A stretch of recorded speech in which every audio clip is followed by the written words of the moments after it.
Mexican cartels have long dominated the black market marijuana trade in the U.S., but the Chinese have also emerged as significant players, including here in Oklahoma after the state legalized medical marijuana several years ago. Once celebrated for picturesque landscapes, the Oklahoma fields of green that sustained generations of farmers with income. My mom and dad raised all of us here. And Americans with food are now a hot real estate commodity, generating international interest. Welcome to your own piece of paradise. 160 acres of land for sale in northeastern Oklahoma. Foreign investors, 80% of them Chinese, they're literally bringing in briefcases full of cash. Planting roots in the heartland to grow marijuana. Smells like a dead skunk.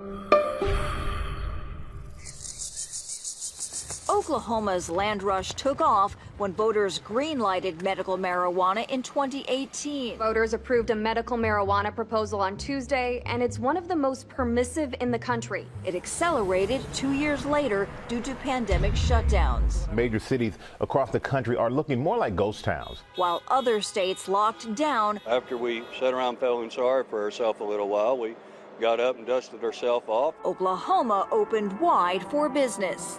A medical marijuana grower license allows a business to legally grow marijuana for medicinal purposes in Oklahoma, but the number of black market operations is on the rise. People needed work, and the criminal organizations needed to be able to move their product. The allure of affordable land, inexpensive licenses, and lax laws combined for an irresistible recipe, turning the breadbasket of America into a pot lover's paradise. I'm getting letters. They want to buy 54 acres of my land over in Lincoln County. They gave me a price, everything. I won't sell it to them. While Kingfisher County farmer John Emmerich turns away offers, plenty of others are trading masses of land for fast cash, quickly approaching 2 million acres across the state. Going after the greed, the money. That's all they're doing. Drug laws are so lax that they can pretty much do whatever they want. Since Oklahoma prohibits land sales to non-U.S. citizens, it wasn't the Chinese bought it. It was some white people, USA people, who did it. Criminals are paying locals or lawyers to buy it for them. We'll pay you X amount of dollars. You put your name on the grow license. And we're going to grow underneath you. About half of the state's 6,400 operators are currently under investigation. Each time we've hit one of those farms, it's really a smaller part of a much bigger investigation, because that farm is oftentimes tied to 40 to 400 other farms in Oklahoma, which are all being run by a higher up group of people that are moving the plants, moving the workers, and more importantly, making the money disappear. A 2-year license moratorium is in effect as law enforcement struggles to weed out illicit pot growers. When you've got several thousand grows across the state and you have a team of 6 to 10 people trying to keep up with it, there's just not enough time in the day or in the year for them to do it.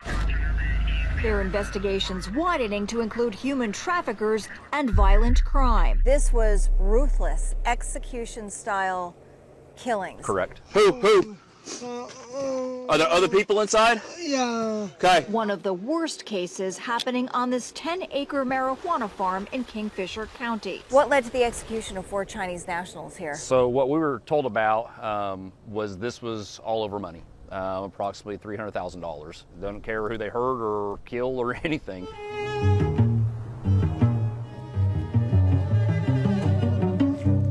Despite problems caused by this medical marijuana boom, supporters insist the cannabis industry is breathing new life into the state. It's very beneficial, you know, with it boosting our economy. Still, while shops on almost every corner buzz with business, gummy bears, you got vape cartridges, we have pre-rolled. Legal retailers like Brandon Carcho say the shadowy underworld is undercutting business. They don't have to follow the regulations we have to follow, and they don't have to pay the taxes that we have to pay, it hurts us. It's definitely a risk to buy anything that's illegal. You don't know what you're getting, you don't know what's going to happen. 5 years into Oklahoma's medical marijuana program, there is growing skepticism about its legitimacy. The state has more cardholders than any other in the country. The doctor does his appointments virtually, so you don't even have to go anywhere. Oklahoma law outlines no qualifying conditions for obtaining a card, raising concerns about potential misuse and addiction. Has Oklahoma, in your opinion, created more drug addicts? Oh, absolutely. And because of the purity of the marijuana, we're seeing the adverse effects in medical and mental health. In what many believe is a change of heart, Sooner State voters voted down a plan to also make recreational use legal, even though it would have brought in millions more in tax revenue. Still, it's clear the Wild West of weed is far from being tamed, while the marijuana industry blooms bigger and bigger, and Oklahoma farmland quickly disappears. Is there any turning back for the state at this point? It's the almighty dollar. We're starting to lose our morals and our values in the efforts of trying to get more money. About 400,000 Oklahomans participate in the medical marijuana program. That's nearly 10% of the population and the largest number per capita in the country. In Oklahoma City, I'm Tara Mergener, CBN News.